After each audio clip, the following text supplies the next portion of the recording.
Alhamdulillah dan katsiran thayyiban mubarakan fihi kama yuhibbu rabbuna wa yarda. Asyhadu an la ilaha illallah wahdahu la syarika lah wa asyhadu anna Muhammadan abduhu wa rasuluhu la nabiyya ba'dah. Allahumma shalli ala Muhammad wa ala ali Muhammad. Alhamdulillahilladzi bi ni'matihi tatimmus shalihat. Alhamdulillah di malam hari ini kita bertemu kembali di pertemuan ke-7 ya. Pertemuan ke-7, satu pertemuan lagi selesai untuk kelas kita di Sirah Nabawi yang sesi kedua. Terakhir masih di pembahasan tentang menuju Fathu Mekkah ya. Jadi masih kita ceritakan di malam ini berkaitan dengan Fathu Mekkah, yaitu satu periode dakwah yang baru ya, setelah sebelumnya melewati periode defensif ya. Nah, terakhir di tanggal 14 lalu kita berhenti di perjanjian Hudaybiyah sudah, kemudian dari situ yang paling terkenal dan sering kita ulang-ulang bahwasannya Hudaybiyah itu kadang disebut juga Ghazwah ya. Kenapa? Meskipun di situ nggak ada perang, karena Nabi ikut ya, karena Nabi ikut serta dalam perjalanan menuju, tadinya mau umroh ya, cuman terjegat di Hudaybiyah. Meskipun nggak ada perang tapi namanya Ghazwah. Nah, kemudian perjanjian gitu kan ya, yang terpikir saat itu oleh para sahabat nggak masuk akal gitu kan. Ini kok perjanjian modelnya seperti memojokkan kaum muslimin, padahal itu wahyu. Ya, padahal Hudaybiyah itu yang dinamakan oleh Allah inna fatahna laka fathan mubina. Ini justru adalah kemenangan yang pertama sebelum nanti Fathu Mekkah benerannya ya, di Fathu Mekkah yang sebenarnya di tahun 89 Hijriah. Nah, kejadian Hudaybiyah di sekitar tahun ke-6. Itu sudah kita ulang-ulang di 2 pertemuan terakhir. Kemudian masuk perang Khaybar. Ya, jadi kan pulang ya. Kemudian perang Khaybar, ini perang sudah mulai ofensif ya, yaitu saat ada genjatan senjata. Perjanjiannya kan 10 tahun. Kemudian Nabi SAW mulai membereskan satu persatu gangguan-gangguan eksternal tanpa khawatir ada serangan atau gejolak dari sisi selatan, yaitu dari arah Mekah ya, karena sudah genjatan senjata ya 10 tahun dengan beberapa poin-poin yang secara zahir sepertinya merugikan, tapi ternyata itu adalah kemenangan. Ya, masih ingat ya. Jadi genjatan senjata 10 tahun, orang yang dari Mekah kalau dia masuk Islam pergi ke Madinah nggak boleh, tapi sebaliknya kalau ada orang yang murtad dari Madinah mau ke Mekah boleh. Tapi akhirnya ini nggak bertahan lama. Kemudian nggak umroh tahun itu, ya tahun besok boleh balik, cuman dikasih waktu 3 hari aja, ya kan? Ya kemudian secara ini dan pulang saat itu harus pulang, ya saat itu harus pulang. Yang itu memberatkan kaum muslimin, berangkat sekitar 1000 sampai 1400. Nah, ketika pulang ya ternyata ya langsung dilanjutkan di perang Khaybar. Yang kemarin kita sudah jelaskan ya di pertemuan yang lalu, tepat di pertemuan yang lalu, yaitu perang ya membereskan markas besarnya kaum Yahudi ya, di mana kaum Yahudi itu ada 3 ya, Bani Qainuqa ya, Bani Quraidah dan Bani Nadir. Atau yang paling terakhir yang dihabisi ya karena mereka membelot di masa-masa genting di saat perang Ahzab adalah Bani Quraidah yang terakhir ya, Quraidah. Adapun Bani Qainuqa ya dan Bani Nadir itu diusir dan membuat base camp atau mereka membuat komunitas lagi ya, tempat tinggal, yaitu di Khaybar. Nah, disinilah ya Nabi mulai menyerang mereka ya, karena mereka yang menjadi dalang ya terjadinya perang Ahzab yaitu mengkoalisikan semua orang se-Arab ya, dari Bani Quraisy ya, dengan orang-orang sekitar mereka, sekitar Quraisy sampai 10.000. Ya. Kemudian di situ ada beberapa benteng, dan singkat cerita di pekan lalu ya, kaum muslimin menang ya, setelah Panji dipegang oleh Ali bin Abi Thalib. Nah, kemudian setelah pulang ya, dalam membawa kemenangan ya, peristiwa yang sering dibahas jadi satu bab tersendiri adalah kedatangan siapa? Ja'far bin Abi Thalib dari Habasyah. Berarti hampir berpisah kurang lebih 13 tambah enggak 13. Mungkin 5 kenabian berangkat ya, 10 berarti sekitar 8 tambah 6 lah. Ya belasan tahun tidak ketemu. Karena Ja'far bin Abi Thalib ini beliau hijrah ke Habasyah ya, mengislamkan Najasyi ya. Najasyi yang pertama masuk Islam dan pulang. Jadi pulangnya itu barengan dengan kepulangan dari kemenangan perang Khaybar. Makanya perkataan yang terkenal dari Nabi adalah ya, aku harus aku bingung mana yang harus aku senangi ya, pulang dari Khaybar menang atau datangnya Ja'far bin Abi Thalib. Ya, Ja'far bin Abi Thalib karena ya beliau ini menunjukkan kemuliaan juga ya, karena sepupu Nabi ya, saudara dari Ali bin Abi Thalib, yaitu Ja'far bin Abi Thalib. Nah, kemudian selanjutnya setelah pulang dari Khaybar, kemarin kita belum selesai yang di sini. Jadi Nabi sallallahu alaihi wasallam itu mulai mengutus sariyah, pasukan kecil ya. Jadi di mana pasukan tersebut Nabi enggak ikut ya, namanya sariyah. Itu ke berbagai kabilah. Berarti yang arahnya yang free itu adalah utara kan, ke arah Yaman kan. Khaybar sudah ditaklukkan berarti makin besar ya. Tapi belum sampai Syam, belum sampai Romawi. Nanti di perang Mu'tah baru. Sama ke arah timur ya, timurnya. Jadi ke arah sekarang mungkin Dahran ya, ke sana ya, Riyadh, Jeddah sana. Bukan Jeddah ya, Dahran. Aramco ya, arah sana Qatar. Nah, itu yang belum kebuka. Kalau selatan selama sampai dengan Hudaybiyah gencatan senjata. Jadi perdagangan lancar, dakwah juga lancar ya, di masa tidak ada peperangan. Nah, di antara sariyah yang kemarin kita sudah jelaskan, jadi kirim surat ke banyak raja-raja, mulai dari Kisra ya di Persia, Heraklius ya di Romawi, Najasyi di Yaman ya, dan kabilah-kabilah. Dan di sini juga terkenal ya bahwasanya raja-raja itu nggak mau nerima surat ya, kecuali distempel. Makanya sejak itu Nabi punya cincin ya yang bertuliskan Muhammad Rasulullah untuk ngecap ya. Jadi di antara surat yang kemarin kita bahas, ya intinya langsung to the point ya.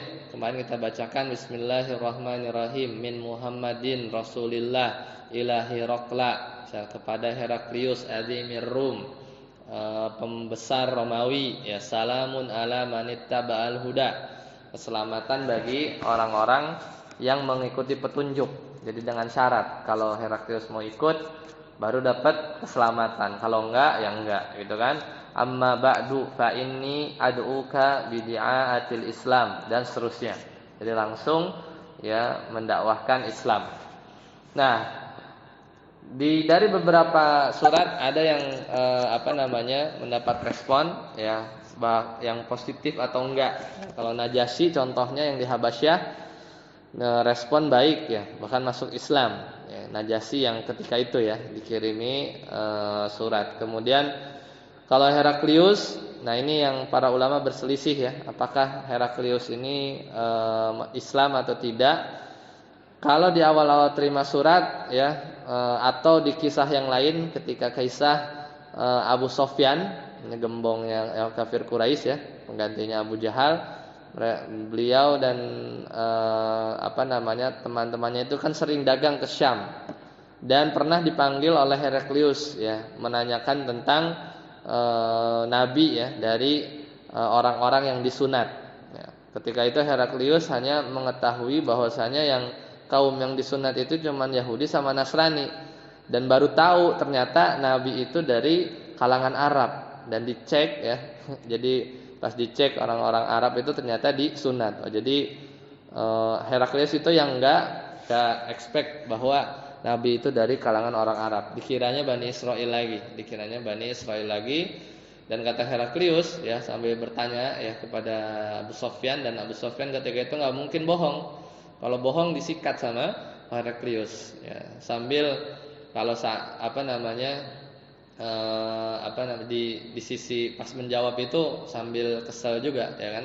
Karena mau nggak mau harus menjawab dengan jujur ya, yang pernah kita ceritakan di beberapa pertemuan sebelumnya ya. Jadi itu satu ya, menunjukkan Heraklius indikasinya dia beriman ya. Sampai Heraklius ketika itu ya, ini kejadian jauh ya, di sebelum 6 Hijriah ya, jauh sebelumnya, yaitu kalau aku temui atau aku masih hidup maka aku akan cuci ya kaki Nabi Muhammad SAW. Maksudnya seperti itu. Kalau sampai ketemu, ini menunjukkan pengagungan. Dan kelak kata Heraklius sendiri ya, mungkin dari kitab-kitabnya Nasrani ketika itu, bahwa Nabi ini akan menguasai atau menduduki tempat aku duduk, maksudnya di Romawi. Dan itu benar kan? Nanti tapi di zaman Umar, Ghulibatir Rum ya, Ghulibatir Rum. Di Rum itu akan dikalahkan. Nah, ketika yang tahun 7 Hijriah ini ya, ketika setelah perang Khaybar masuk tahun 7 kan, karena Hudaybiyah itu di Zulqa'dah 6 Hijriah. Zulqa'dah, Zulhijjah habis kan, Muharram bentar lagi kan. Jadi masuk tahun ke-7, nah itu baru kirim-kirim surat, salah satunya Heraklius ya, Nah, ada satu surat yang memicu nanti pertempuran di perang Mu'tah habis ini ya. Habis bab ini kita akan bahas perang Mu'tah ya, di slide itu, di slide yang ke halaman 6 atau 8 ya. Jadi ketika dikirim, jadi biasa Rasulullah SAW dalam mengirim surat bukan Rasul yang kirim, dan nggak ada juga tiki JNE pos ya. Jadi perlu waktu dan perlu utusan. Dan hukum internasional saat itu namanya utusan itu nggak boleh ya, nggak boleh dibunuh ya. Namanya utusan kan delegasi ya.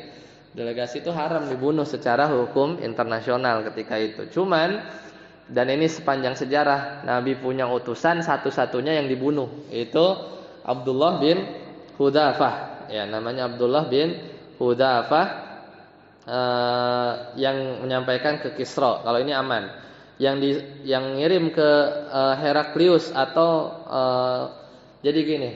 Jadi Romawi itu kan di Syam. Nah, Syam itu kan bukan Jazirah Arab ya, maksudnya bukan ke bawah. Cuman ada kabilah-kabilah ibaratnya yang loyal lah. Jadi kayak negara-negara kecil atau suku-suku kecil dari kalangan bangsa Arab, musyrikin juga, berarti yang dekat-dekat situ ya perbatasannya mereka, yang loyal kepada Romawi atau Heraklius. Nah, kadang kita kirim surat belum bisa nyampe ke pusatnya Romawi, tapi lewat negara-negara kecil yang dia tuh attach ke Romawi. Nah, salah satunya adalah dari Bani Al-Ghassani. Nah, Nabi SAW itu kirim utusan sekitar sekitar tahun 7 itu, yaitu Harith bin Umair Al-Azdi namanya. Jadi ini beliau utus dalam rangka ini ya, campaign ya, surat-suratnya Nabi SAW kepada negara-negara sekitar ya. Karena semenjak perjanjian Hudaybiyah itu Madinah punya kekuatan secara de facto ya. Jadi kan pemerintahan terhadap pemerintahan gitu kan. Ada perjanjian, bukan government to personal gitu, enggak kan, tapi pemerintahan terhadap pemerintahan Madinah. Berarti kan secara ngelangsung kalau ada mereka sepakat ada Hudaybiyah, berarti sepakat ada negara Madinah ketika itu. Nah, dengan itu juga disebar surat ya, sambil sekalian mengumumkan dan mendakwahkan kepada negeri-negeri sekitar. Nah, Harith bin Umair itu diutus ke penguasanya Romawi ketika itu, namanya Syurahbil. Nah, ini Syurahbil ini yang dia bermain-main atau dia nggak ini ya, nggak fair. Yaitu ketika diutus ya Haris bin Umair ya disampaikanlah suratnya dan dibunuh Haris bin Umair ini ya. Padahal ketika Nabi ya menerima utusan-utusan dari mereka atau dari negeri-negeri yang lain itu nggak pernah dibunuh ya, banyak contohnya. Misalnya tapi nanti ya setelah menjelang wafatnya Nabi itu ketika muncul Musailimah Al-Kadzdzab sama itu juga Nabi SAW terima dua orang utusan dari Musailimah Al-Kadzdzab, kemudian ditanya apa pendapatmu tentang Musailimah Al-Kadzdzab. Kata mereka, kata dua orang yang bawa surat ini ke Nabi, ya dia adalah Nabi. Ya, seandainya kata Nabi ya, seandainya utusan itu nggak boleh dibunuh, nih aku akan bunuh kamu berdua, tapi suruh pulang. Suruh pulang. Itu fairnya Nabi SAW menghormati ya hukum internasional ketika itu. Nah, ketika tahu Rasulullah SAW itu Haris bin Umair tadi utusan yang dikirim ke penguasa Romawi itu, tapi masih di pinggirannya, itu Syurahbil Al-Ghassani, dan tahu dibunuh, Nabi marah ya. Nabi marah, dan di tahun itu juga ya banyak utusan-utusan lain sebenarnya yang mendatangi Nabi ya dalam hal yang positif, itu masuk Islam. Ya, jadi di situ tahun 7 itu sibuk lah dari sisi pemerintahan. Nah, mulai masuk ya setelah itu yaitu mulai sebelum perang Mu'tah yang kemarin kita janjikan, itu Nabi SAW di tahun 7 Hijriah melakukan umroh qadha. Ya, jadi kan waktu datang di Hudaybiyah itu di Dzulqa'dah tahun ke-6. Berarti ini udah 1 tahun kemudian, yaitu di bulan Dzulqa'dah juga di tahun ke-7 Nabi SAW balik lagi ya. Nabi SAW balik lagi yaitu untuk melaksanakan umroh qadha. Yang dikasih waktu berapa? Sekitar 3 hari ya. 3 hari. Ini poin perjanjian Hudaybiyah yang dilaksanakan. Jadi kan suruh pulang 6 Hijriah Dzulqa'dah, ini balik di tahun 7 Hijriah Dzulqa'dah melakukan umroh qadha. Jadi mengganti. Sebenarnya yang waktu di Hudaybiyah yang enggak jadi itu, disuspend itu karena itu pun sebenarnya hitungannya umroh karena udah suruh sembelih kan, bawa sembelihan, dan semua pada digundul kan. Semua pada digundul, cuman dengan berat hati habis itu pulang. Jadi cuman sampai Hudaybiyah. Nah, di Dzulqa'dah tahun ke-7 Nabi SAW itu berangkat ke Mekah ya, menunaikan umroh. Ya, jadi Dzulqa'dah, tapi tidak menunaikan haji ya, karena waktunya cuman 3 hari. Nggak nyampe sampai bulan Dzulhijjah ya, Dzulhijjah kan hajian kan 9 ya, 9 Dzulhijjah. Nah, kemudian masuklah ya beliau ya dengan jumlah yang sama ya seperti datangnya Hudaybiyah, dengan persyaratan datangnya itu nggak boleh dengan peralatan perang atau boleh membawa senjata seperti senjatanya orang safar. Jadi secukupnya pedang dimasukkan ke dalam sarungnya ya, nggak dibuka gitu ya, dan masuk ya secara aman ya, tenang menuju Masjidil Haram. Nah, ketika itu kaum musyrik Quraisy dia ada isu yang beredar bahwasanya kaum muslimin ya, di haji yang umroh di umroh qadha ini tersebar bahwa kaum muslimin ini lagi lemah gitu kan baru pulang dari perang Khaybar ya, kemudian banyak perkara-perkara yang yang tersebar di kalangan kaum Quraisy bahwa kaum muslimin ini dalam kondisi lemah, dan waktu itu musim panas ya di Dzulqa'dah saat itu. Nah, ketika sampai berita itu kepada Rasulullah SAW, kemudian Nabi SAW ketika masuk ya mulai tawaf ya kedatangan ya. Kemudian di 3 putaran pertama sebagaimana yang kita disunahkan ya kalau kita umroh, itu tawafnya itu sambil lari kecil ya, dan itu sebenarnya secara asal ya, waktu dulunya ya, ketika kejadian umroh qada ini untuk menunjukkan bahwa kaum muslimin ini semangat gitu ya, semangat dan untuk menepis asumsi orang-orang Quraisy ketika itu bahwa kaum muslimin dalam keadaan lemah. Jadi kata Ibnu Abbas ya, ini pembahasan fikihnya, sebenarnya itu bukan yang disunahkan, tapi karena kejadian itu Nabi berlari dari kecil di 3 putaran pertama itu jadinya, dan diulang juga ya ketika beliau haji ya, haji wada juga melakukan hal yang sama ya. Jadi jadilah hal tersebut orang-orang menjadikan perbuatan Nabi itu sebagai teladan ya. Jadi di haji wada juga Rasulullah SAW melakukannya. Jadi seolah mengkonfirmasi bahwa itu bagian dari sunnah. Karena asalnya itu hanya untuk menunjukkan bahwa kaum muslimin itu tidak capek, tidak lemah gitu ya. Jadi di putaran awal mereka lari kecil. Nah, di umroh qada ini kan suatu hari, umroh kan cuma berapa jam ya sebenarnya, nggak sampai 3 hari. Tapi di sini Nabi SAW mengunjungi saudara-saudaranya ya. Kemudian bahkan di riwayat yang sahih bahwa Nabi SAW itu menikah, ya, yaitu melakukan akad dengan Maimunah, ya, istri Nabi yang lain, yaitu Maimunah binti Harits, ya, Maimunah binti Harits.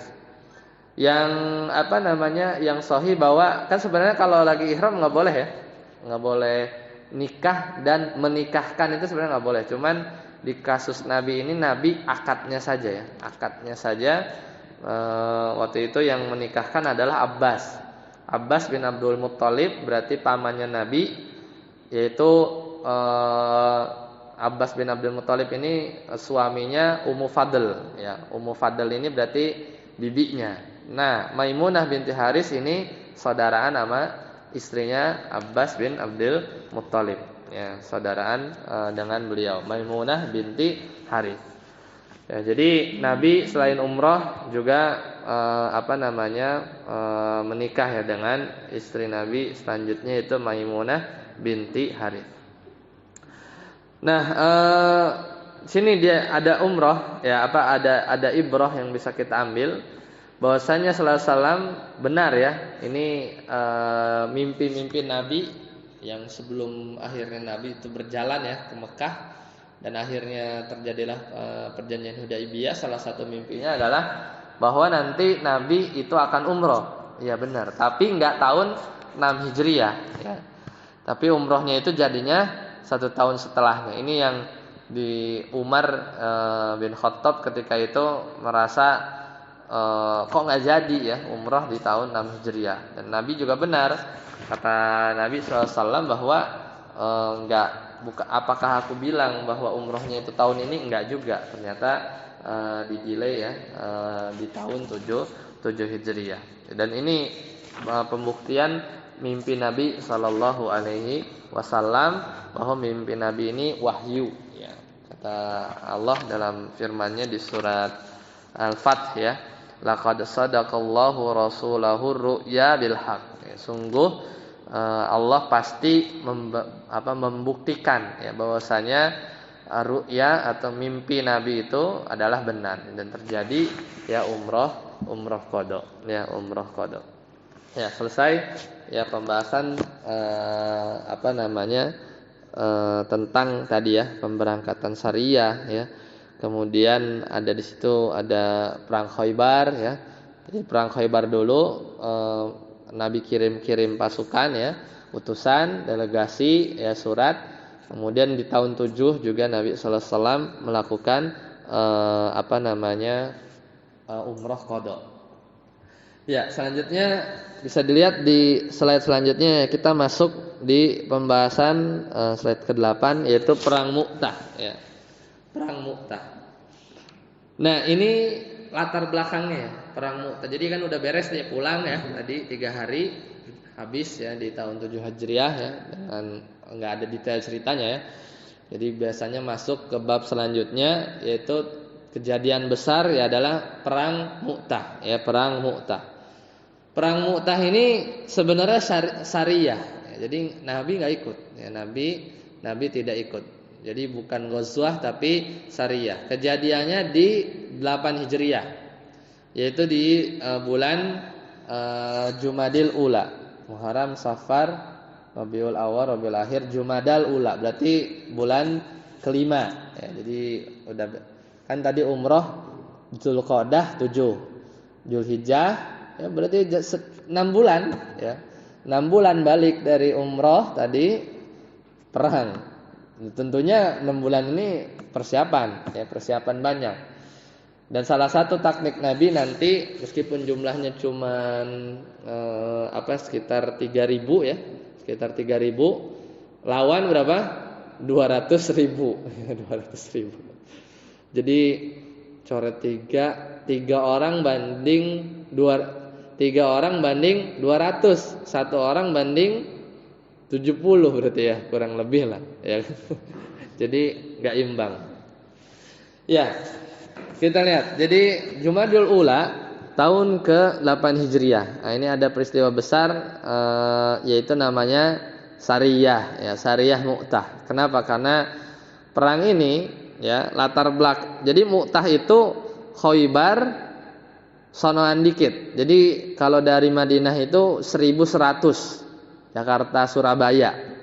Dan ini jalan ya, jalan kaki. Jadi belum ada WhatsApp, kendaraan, surat-surat juga.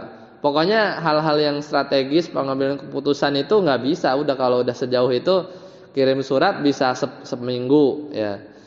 Kirim surat lagi seminggu lagi, 2 minggu. Baru sedangkan misalnya keputusan go or no go-nya harus dalam beberapa hari. Nah, ini nanti kejadian ya di perang Mu'tah. Nah, jadi ini poin yang tadi, yaitu baru bisa mengumpulkan kekuatan, dapat waktu, dapat strategi ya. Atas kejadian terbunuhnya siapa tadi? Al-Harits bin Umair. Yang dibunuh sama siapa? Syurahbil ya. Yang ketika itu di tahun ke-7, ya ini kan tahun ke-8 ya. Tahun ke-8 Jumadil Ula, Harits bin Umair diutus sama Nabi ya untuk kirim surat kepada penguasanya Romawi, tapi baru sampai di lapis-lapis ya negeri-negeri yang dia loyal kepada Heraklius. Nah, itu dan dibunuh oleh Syurahbil al-Ghassani. Nah, dibunuh ya tahu dari mana ya, nggak pulang-pulang, ada kabar ya kan, mungkin dari kafilah dagang ya kan, dagang juga ke Syam kan. Jadi tersebar kabar bahwa utusan Nabi yaitu Harits bin Umair itu dikirim ke Raja Basra ya, yaitu Syurahbil, dan akhirnya dibunuh ya. Akhirnya kaum muslimin berangkat ya menuju Syam. Ini perjalanan yang common karena kan jalur dagang ya, itu udah biasa lah. Orang enggak asing lah perjalanan ke sana, tapi jauh itu sekitar 1.100 kilo. Nah, jumlahnya ketika itu sekitar dari kalangan kaum muslimin itu sekitar 3.000 ya, 3.000. Nah, strateginya Nabi sallallahu alaihi wasallam ya, ini memilih 3 pemimpin sekaligus, cuman bersyarat ya. Jadi pimpinannya itu ada 3, cuman masa efektifnya itu bersyarat. Jadi nggak aktif 3-3-nya ya. Jadi dipilih 3 panglima, cuman nggak langsung 3-3-nya aktif bersamaan. Gimana nanti saling susah koordinasinya. Jadi panglima pertama ketika itu adalah Zaid bin Harithah. Ini anak angkatnya Nabi ya. Dulunya budak merdeka, hadiah dari Khadijah binti Khuwailid. Sempat diangkat anak, sangat disayang, sampai orang-orang dulu waktu kecil bilangnya Zaid bin Muhammad. Cuman Al-Qur'an turun ditegur, enggak boleh ya Zaid bin Muhammad, ya harus tetap kepada bapaknya Zaid bin Harithah. Punya anak namanya Usamah bin Zaid, sama, ini juga dicintai sama Nabi ya.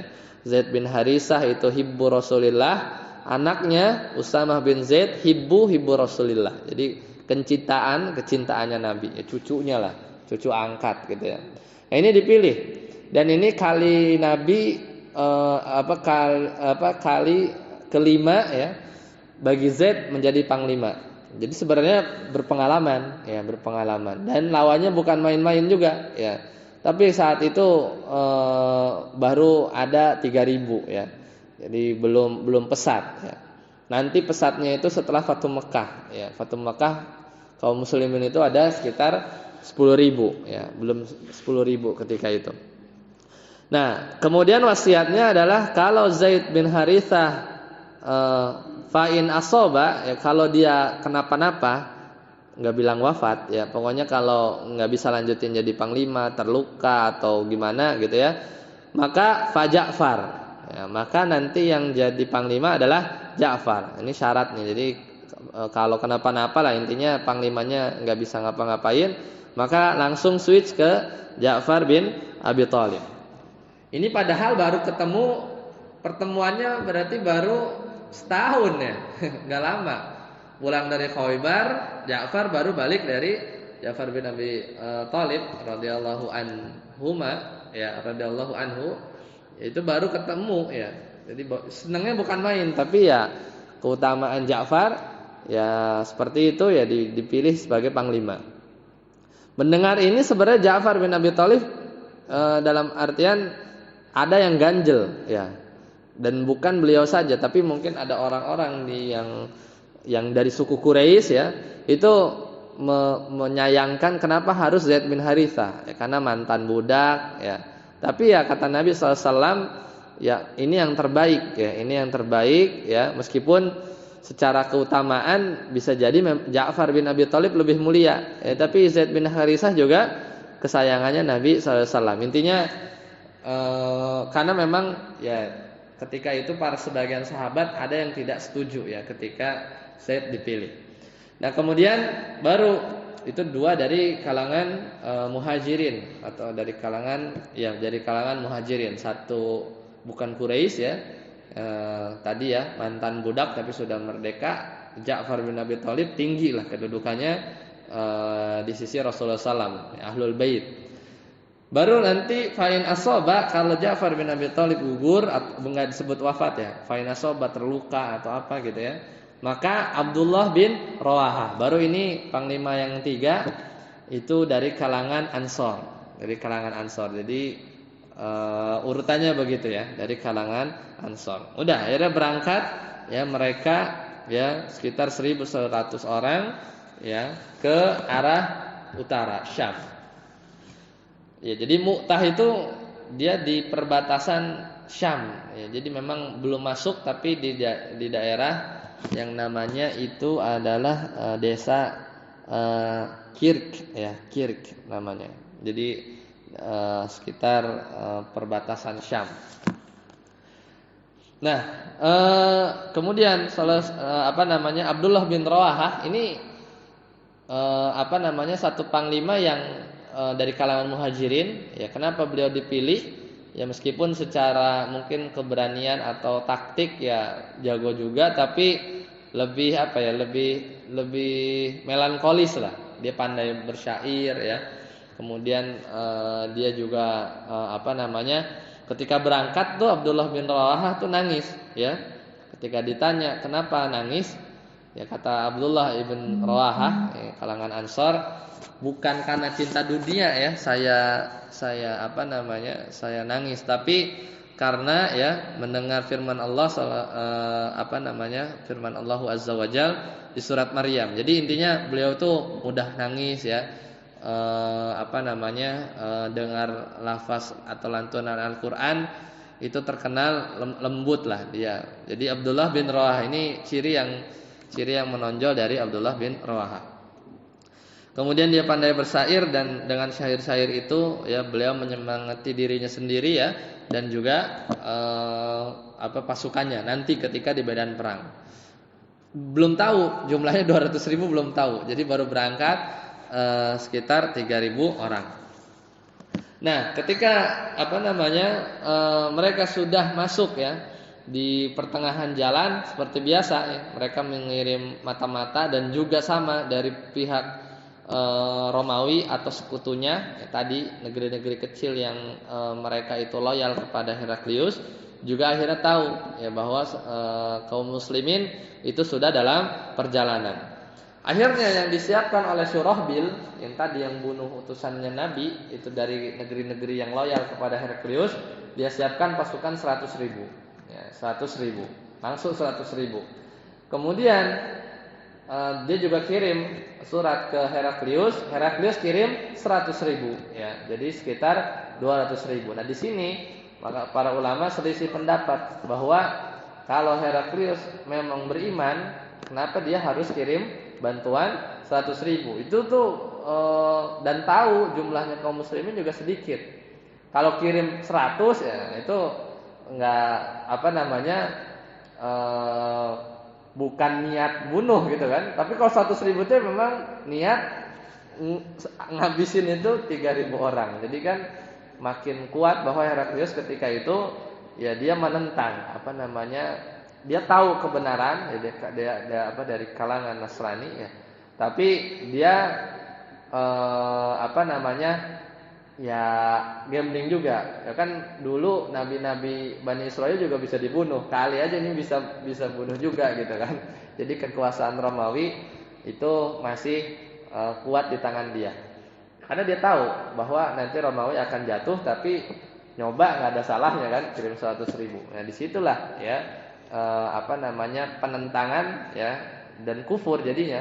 Ya dia tahu sempat beriman ya, tapi dia karena desakan ini ya, dia pernah test the water kan, dia kumpulin semua kaumnya di satu yang buat gladiator itu kayak stadion gitu kan, bahwa telah ada nabi dan yang muncul dan lain-lain, maka masuk Islamlah kalian. Semuanya langsung bergemuruh, yang mau lari ya, mau ada yang kabur ya, ada yang mau balik nyerang gitu. Tapi akhirnya tenang, itu saya hanya ngetes ya keimanan kalian.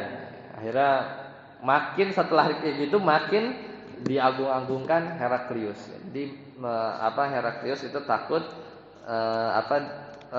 kehilangan ya dunia dia, yaitu kepemimpinan ya, wilayah ya, loyalitas dari rakyatnya. Ya, ini buktinya adalah dia kirim 100.000 ya, dia kirim 100.000. Nah, barulah ketika kaum muslimin itu dengar ya jumlahnya itu enggak imbang, mereka rapat ya, mereka berdiskusi. Nah, disinilah ya pemimpin ketika itu siapa? Zaid bin Harithah ya, masih Zaid kan belum mulai. Nah, di situ sebagian bersahabat realistis ya, 3.000 lawannya 200.000, berarti hampir 1 banding 70 kurang. Satu orang harus lawan 70. 1 lawan 2 itu harus tetap ya. Ini kalau di peperangan setelahnya ya, di zaman Umar itu kan udah ada ini ya, udah ada fikihnya ya. Fikih peperangan itu 1 banding 2 masih harus defend. Tapi kalau 1 banding 3 itu boleh mundur. Ya. Kalau di perang Badar kan berapa? 300 sama 1000 kan? 1 banding 3. Itu maju ya. Tapi itu perang Badar ya, perang Badar. Cuman kalau di zaman-zaman setelah wafatnya Nabi 1 banding 3 itu rukhsah. Tapi kalau 1 banding 70 itu bukan boleh lagi ya. Itu udah enggak imbang. Akhirnya kita stay dulu ya. Kita harus making decision dulu. Ada yang mengusulkan kirim surat, ada yang ya lanjut gitu kan. Bukankah kita berangkat ini untuk mati syahid gitu kan? Ya maka ya ini udah di depan mata ya. Kalau dan enggak realistis juga kirim surat. Ya tadi saya bilang bahwa berangkat 1 minggu, balik lagi 1 minggu, sedangkan udah harus diputuskan dalam beberapa hari ke depan maju apa enggak. Akhirnya ya Zaid bin Harithah ya menyemangati para kaum muslimin ya untuk maju ya, bahwa ini tujuan awalnya ya, akhirnya diputuskan maju. Nah, ketika maju ya Ketika itu bertemu di satu desa tadi namanya Kirik ya. Jadi disitulah Mu'tah ya, atau nama yang terkenalnya. Nah, ketika Zaid bin Harithah ya itu masuk bertempur ya, maju pertama kali ya. Kemudian Zaid bin Harithah radhiyallahu anhu gugur. Ketika gugur, otomatis perpindahan panglima ke siapa? Ja'far bin Abi Thalib. Ya, Ja'far bin Abi Thalib. Sama, Ja'far bin Abi Thalib juga bertempur dengan kekuatan penuh ya. Sampai metodenya dia turun dari kuda, kudanya dibunuh dulu. Supaya apa? Supaya nggak kabur ya. Jadi turun, kudanya dibunuh ya, sambil bersyair, ya habbadzal jannatu waqtirabuha, ya wahai surga ya, wanginya udah deket gitu ya. Kemudian tibatan wabari dan syarabuha, ya harumnya semerbak. Jadi udah semangat. Biasa dia kalangan orang-orang Arab ketika berperang itu bersyair. Ya, jadi dia turun, dia melesat menerjang pasukan Romawi ya. Dia berkecamuk di dalam peperangan, kudanya dibunuh supaya nggak bisa lari dan akhirnya gugur. Nah, nanti di akhir ya, ketika sudah sudah selesai itu dicari-cari ya jasadnya Ja'far bin Abi Thalib, ditemukan berapa? Sekitar 50, dalam riwayat yang lain 90 atau 70 luka yang semuanya di depan. Semuanya itu di depan. Jadi nggak ada satupun luka yang posisinya di belakang. Berarti nggak ada sekejap mata pun atau beberapa menit ya, Ja'far tuh mundur atau balik badan ya. Dan lukanya itu ya ada tombak, ada luka pedang, ada luka apapun, dan Ja'far itu meninggal kan sampai terbelah badannya. Di sebelum itu putus satu ya kan? Putus satu. Jadi kan panglima itu bawa bendera ya, bawa bendera. Satu jatuh, ambil yang tangan kirinya, putus lagi, jatuh lagi, dan akhirnya meninggal ya, karena udah nggak bisa nyerang. Baru itu dibayangkan sama nanti Abdullah bin Rawahah tadi, panglima yang ketiga. Makanya Ja'far bin Abi Thalib itu meninggal dalam kondisi kedua tangannya putus. Nah, ketika kejadian-kejadian ini ya, ketika berkecamuk di sana di Mu'tah, ada siaran langsungnya ya. Jadi di Madinah Nabi Muhammad SAW itu buka majlis dan cerita kejadian realnya. Jadi begini Zaid bin Harithah gugur, menangis para sahabat gitu ya. Kemudian sekarang Ja'far yang memegang, Ja'far berperang, dan dia dicerita. Jadi ini mukjizat ya. Jadi seolah Nabi itu melihat ya bumi itu seperti dilipat, kayak mungkin digambarkan kepada Nabi SAW kondisi peperangan Mu'tah saat itu. Jadi di Masjid Nabawi ya, di majelisnya Nabi itu, dalam ini riwayat peperangan ini Nabi yang ngomong. Bukan, jadi ada riwayat peperangan Mu'tah ini, riwayat yang panjang itu perkataan Nabi sallallahu alaihi wasallam. Ya, jadi bukan saksi hidup dari orang-orang yang ikut perang Mu'tah, tapi jadi live ya. Nah, kemudian Zaid meninggal, para sahabat sedih. Kemudian Ja'far ya meninggal, kemudian berpindah ke Abdullah bin Rawahah, itu juga para sahabat sedih. Dan khusus Ja'far tadi ya, kasus yang tangannya keduanya terpotong oleh musuh. Kata Nabi SAW, sungguh aku melihat ya Ja'far itu diberikan sayap. Makanya Ja'far bin Abi Thalib itu dijuluki dengan ahlu janahain, itu sang pemilik dua sayap. Ya, jadi al jaza'u min jinsil amal, balasan itu tergantung dengan amalnya ya. Di peperangan Ja'far bin Abi Thalib itu meninggal dalam kondisi terputus kedua tangannya, Allah gantikan ya sayap. Makanya Ibnu Abbas ini ketika ini ya di zaman-zaman Khulafaur Rasyidin itu kalau ketemu anaknya Ja'far bin Abi Thalib, kalau masalah namanya Hasan atau siapa gitu ya, itu bilangnya ya Ibnu ibnu ahlu jannahin ya, masalah. Jadi wahai anak orang yang punya dua sayap, maksudnya Ja'far bin Abi Thalib. Ya, jadi terkenal sebutan bagi Ja'far bin Abi Thalib karena kisahnya itu yang beliau terputus ya dua tangannya untuk memegang panji. Ya. Jadi berbicara tentang panji atau bendera dulu itu udah ada ya.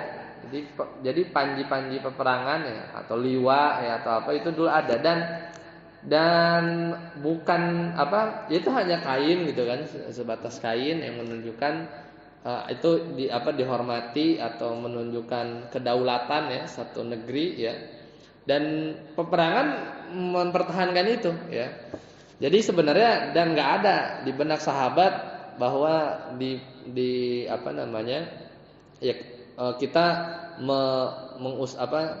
mengagung-agungkan dari sisi si benderanya, bukan ya, tapi lebih kepada simbol ya, simbol negara yang atau satu pemerintahan ketika itu, dan itu menjadi ciri ya satu peperangan itu kalah atau menang gitu kan dengan terjatuhnya bendera atau panji yang satu kelompok itu bawa. Nah, jadi itu biasa. Nah, kemudian ketika masuk di Abdullah bin Rawahah sama di sini mulai beliau bersyair ya. Beliau itu orangnya lebih lemah lembut ya. Kemudian bersyair ya sampai atau menyemangati jiwanya ya. Jadi kurang lebih syairnya itu seperti ini ya. Kata Abdullah bin Rawahah, aqsamtu ya nafsu la tanzilanna ya. Wahai jiwa yang engkau harus keluar. Jadi dia ngomong kayak tapi sambil menyemangati pasukannya kan. Ja'far sudah gugur ya. Jadi wahai jiwa yang engkau harus keluar. Ya. La tanzilanna aw la tukrihanna ya. Mau suka atau terpaksa kamu harus keluar ya. In ajlaban nasu wa syaddur ranah, musuh-musuh telah maju ya. Kemudian mali araki takarrahinal jannah ya. Tidakkah engkau rindu terhadap surga ya kan? Yang menarik ini, qattalama kunti mutmainnah. Wahai jiwa, kamu ini udah lama tenang ya di jasad gitu. Jadi menyemangati atau berbicara kepada jiwanya. Hal anta illa nutfatan fi syannah. Ya, engkau ini dulu hanya setetes ya air mani yang hina. Jadi udah kalau nggak keluar sekarang ya nanti juga bakal keluar. Depan udah ada musuh yang sedang berkecamuk. Jadi menyemangati dirinya ya, mungkin manusiawi kan. Dua panglima kalah gugur, tinggal satu ya, beban ada di beliau gitu kan. Sedangkan ya bisa aja dia kabur atau gentar gitu kan. Dua panglima udah lewat ya, tinggal dia gitu kan. Tapi ya itulah cara menyemangatinya Abdullah bin Rawahah, dan maju akhirnya gugur. Dan Nabi ketika mewasiati para sahabat atau pasukan yang 3.000 ini ke Mu'tah, itu nggak milih panglima yang keempat ya, tidak milih panglima yang keempat. Jadi setelah Abdullah bin Rawahah gugur ya, maka ketika itu ya di dalam peperangan ada Khalid bin Walid ya, ada Khalid bin Walid. Ketika sebelum berangkat kan dikumpulin, dikasih wasiat ya, ini panglimanya ada 3. Nabi memang dengan sengaja nggak milih panglima yang keempat. Kalaupun ada pasti Khalid. Tapi Nabi ini di antara taktik Nabi. Kenapa? Karena Khalid ketika Mu'tah perang itu baru Islam mungkin bulan Safar ya. Baru 3 bulan lah. Baru 3 bulan masuk Islam. Nggak etis lah. Jadi baru 3 bulan tiba-tiba dia langsung panglima. Biar aja nanti kaum muslimin yang milih, karena pasti semua orang tahu ya, baik dulu jadi musuh atau udah masuk Islam, Khalid bin Walid ini adalah panglima yang nggak pernah kalah ya. Di perang Uhud dia menang juga ya kan, kaum muslimin kalah. Jadi akhirnya setelah bin Rawahah itu meninggal, satu panjinya jatuh, diambil oleh salah seorang sahabat, langsung dikasih ke siapa? Khalid bin Walid. Kata sahabat ini, anda lupa namanya, ya anta alamu minni ya. ya kamu lebih paham peperangan daripada saya. Itu kamu, jadi secara aklamasi ya Khalid bin Walid itu diangkat menjadi panglima perang Mu'tah yang keempat. Dan di sini Nabi memang memprediksi itu ya. Maka ketika Nabi di Masjid Nabawi ya mengabarkan secara langsung kejadian ya, karena sahabat bertanya, lantas siapa yang jadi panglima? Kan Abdullah bin Rawah gugur. Maka kata Nabi sallallahu alaihi wasallam, ya maka Allah tolong ya akhirnya panji itu diambil oleh ya saifun min suyufillah. Itu diambil oleh pedang dari pedang-pedang Allah. Sejak itu Khalid bin Walid digelari dengan Saifullah. Saifullah itu pedang Allah. Jadi berarti kalau udah ada disematkan itu nggak boleh kalah, ya kan? Jadi pedang Allah memang seumur hidup Khalid bin Walid itu selalu menang, selalu menang. Dan ini jadi bahaya ya, takutnya kaum muslimin itu bergantung kepada Khalid. Kejadian di zaman Umar ya, di satu perang sengaja panglimanya itu bukan Khalid. Ya, kata Umar, karena Umar bin Khattab ini paling sensitif ya sama urusan tauhid. Ya Umar takut ya kaum muslimin itu ya jadinya kalau nggak Khalid nggak menang gitu kan. Kalau nggak Khalid panglimanya nggak menang, akhirnya dicopot. Karena semua orang tahu bahwa Khalid bin Walid semenjak itu dijuluki dengan Saifullah. Nah, ketika dari hadis yang panjang ya bahwa Khalid akhirnya menjadi panglima, Khalid bin Walid ya maju ya, akhirnya maju ya. Jadi maju berperang dengan sangat luar biasa. Di riwayat yang terkenal sampai 9 pedangnya patah. Ya. Jadi perangnya Khalid itu dia punya 9 pedang ya, sampai 9 pedangnya patah kecuali 1 pedang dari Yaman. Ya. Ini bukannya ini ya jualan pedang ya Yaman. Pokoknya ya itu riwayatnya seperti itu. 9 pedangnya patah. Jadi gimana sih perang? Berarti kalau kita mungkin tangan kita yang patah ya, tapi ini 9 pedang patah. Jadi begitu nggak tahu lah berapa yang dibunuh sama Khalid, nggak ada riwayatnya. Cuman kalau 9 pedang sampai patah itu berarti kan tangan Khalid tuh kuat. Kemudian berapa serangan yang dia tangkis atau dia nyerang ya, patah dia lempar sampai 1 pedang aja yang kuat, pedang ke-10 berarti kan. Itu perang buatan Yaman. Itu Khalid bin Walid sendiri yang meriwayatkan kejadian itu. Akhirnya setelah mereka dipukul mundur, jadi ini ya 3.000 itu bisa bikin mundur, tapi sudah maghrib, sudah malam kan gitu ya. Kalau perangan itu kalau udah maghrib otomatis ya pulang, balik lagi, mulai lagi subuh gitu terus. Jadi daylight aja. Jadi kalau nggak ada night shiftnya. Jadi kalau malam udah otomatis istirahat, paginya bertempur lagi gitu ya. Nah ketika dipukul mundur Khalid rapat, ini nggak realistis. Ya. Kalau lanjut terus ya bisa ya mereka dipukul mundur ya, tapi nggak realistis. 3.000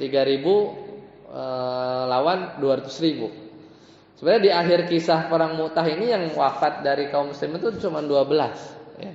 Kalau di sisi mereka ratusan, 12 yang wafat dari 3.000. Berarti kan 3.000-nya itu perang siap mati, cuman qadarullah nggak meninggal, cuman 12 ya kan. Nah akhirnya kumpul ngatur strategi. Jadi strateginya itu adalah diputuskan kita mundur. Cuman mundurnya kata Khalid bin Walid, Khalid bin Walid punya taktik, kita mundurnya itu bukan karena lari. Jadi bukan dianggapnya itu viral ya. Tapi mundur serasa mancing dia untuk ngedeketin ke arah Madinah. Cuman enggak sampai Madinah. Maksudnya itu yang disangka oleh Romawi ini jebakan. Jadi diserang gitu kan. Jadi pas siang yang tadinya sayap kanan ditukar.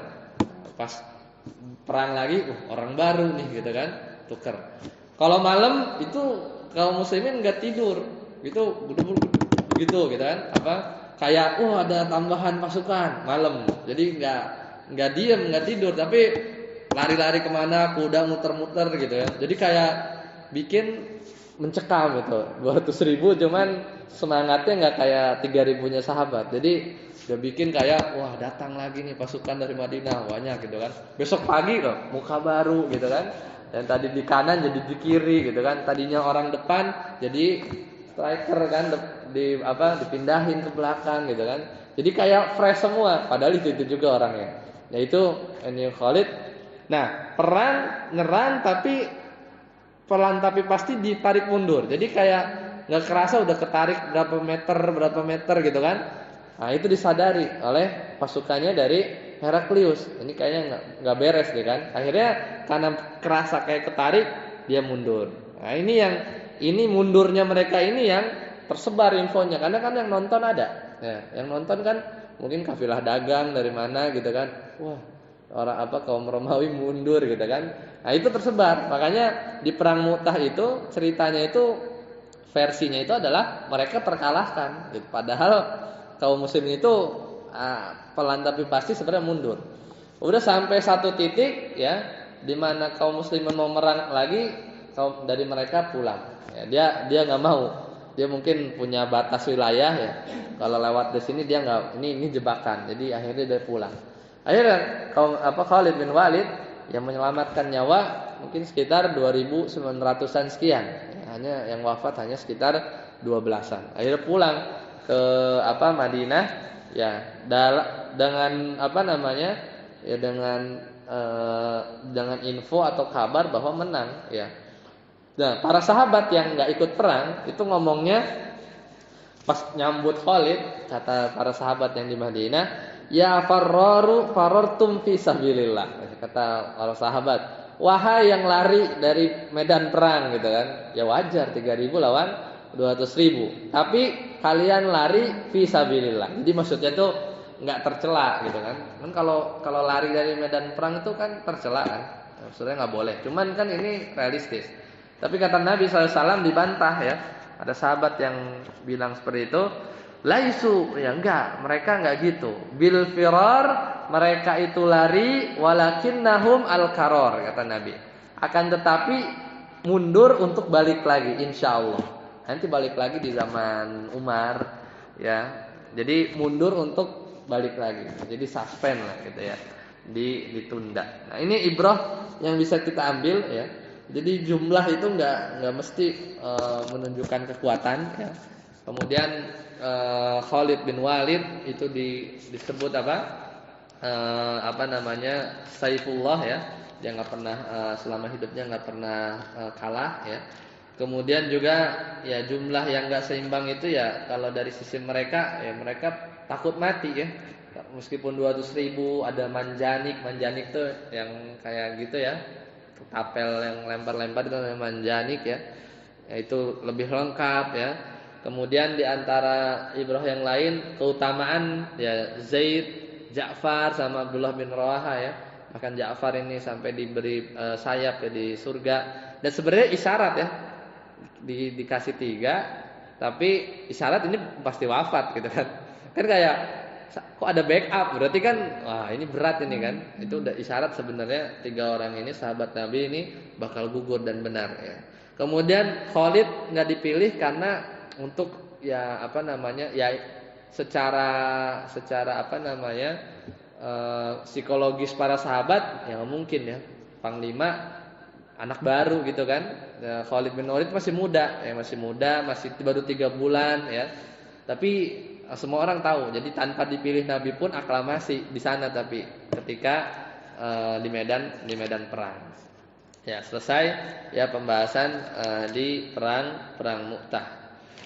Nah, kemudian ya terakhir di tahun 8 Hijriah. Nah, jadi kan tadi Jumadil Ula. Rabiul Awal, Rabiul Akhir, Jumadil Ula, Jumadil Akhirah, Rajab dan Sya'ban. Ya, Ramadan. Nah, jadi bulan Ramadan. Nah, ini baru masuk kejadian Fathu Mekah. Kita ceritakan sedikit ya, mungkin nggak sampai habis.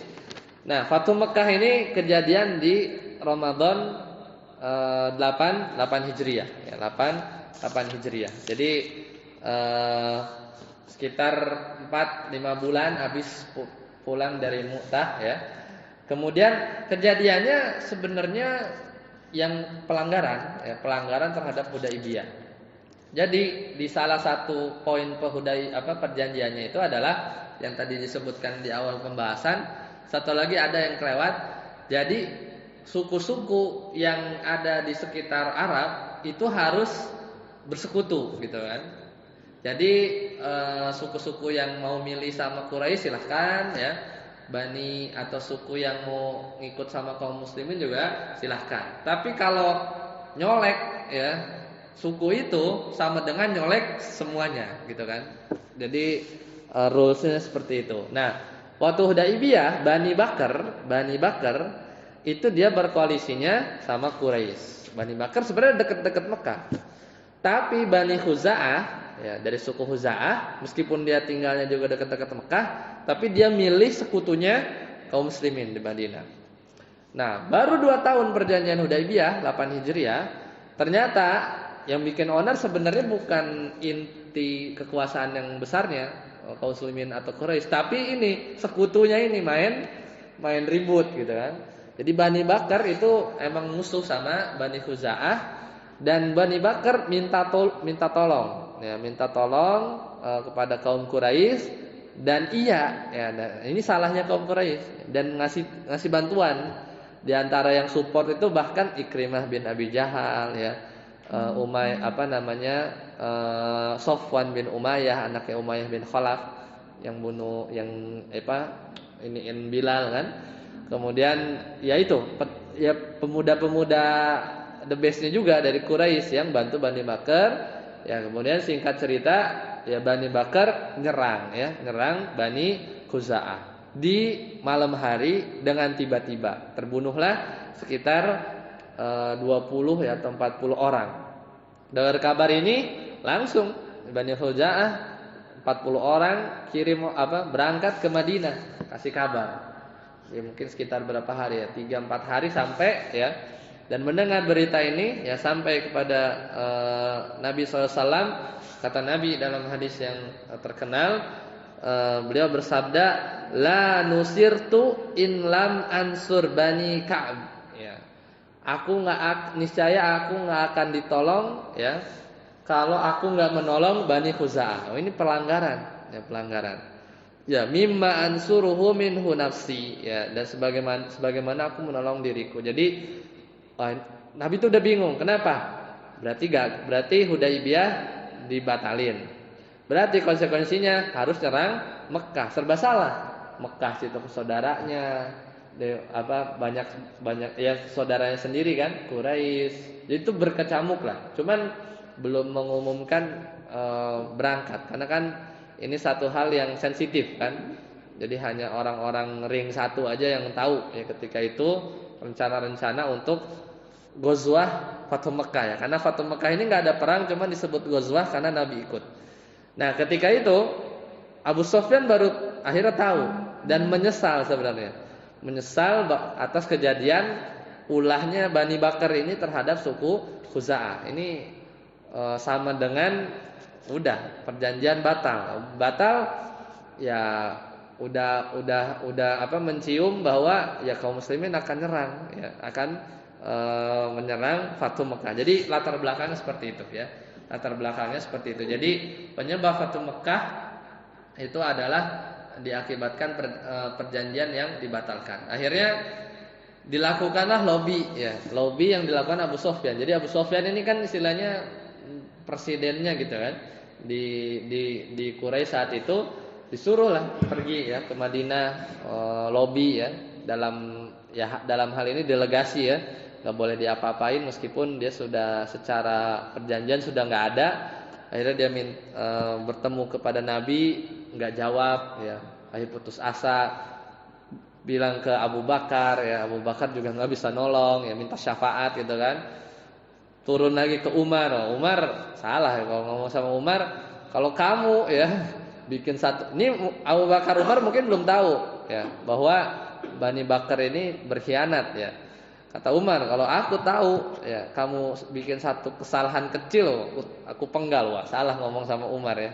Diturun lagi ke Utsman minta syafaat. Maksudnya lobby ke Nabi bahwa atas kejadian ini ya supaya Nabi nggak nyerang Mekah. Tapi ya Nabi juga masih diem ya ketika itu belum memutuskan apa-apa. Ya akhirnya Abu Sufyan pulang ya dalam kondisi nihil ya dimana nggak ada ya. Jadi salah satu permintaannya Abu Sufyan adalah perjanjian di apa lagi diperbaiki lagi gitu. Terus diperpanjang lagi gitu ya. Jadi mintanya itu karena mungkin secara militer atau secara kondisi kaum Quraisy juga nggak bisa ya melihat jumlah kaum muslimin yang ketika itu 10.000 ya udah banyak gitu ya. Nanti yang Fatu Mekah ya sama kaum kafir Quraisy yang sudah ekonominya defisit ya, dia harus ngumpulin uang lagi pasca perang Ahzab ya. Kemudian banyak petinggi-petinggi mereka yang juga wafat gitu ya dan nggak siap perang ya tidak siap perang. Ya sampai sini dulu. Insyaallah nanti kita lanjutkan di pertemuan yang akan datang ya tentang Fatu Mekah. Mudah-mudahan masih bisa kita lanjutkan dan ini menarik ya. Jadi Fatu Mekah ini satu akhlak Nabi tersendiri ya. Bahwasanya ya menaklukkan Mekah itu ulama khilaf apakah secara damai atau perang. Jadi tapi kalau nggak salah yang dirajihkan itu adalah secara damai meskipun ada perang kecil ya yang dilakukan oleh Khalid bin Walid, tapi itulah maha pemaafnya Nabi ya sallallahu alaihi wasallam dan itu mukjizatnya ya tidak ada pertumpahan darah ya di Fatu Mekah nanti. Sampai sini dulu. Subhanakallahumma bihamdika asyhadu an la ilaha illa anta astaghfiruka wa atubu ilaik. Assalamualaikum warahmatullahi wabarakatuh.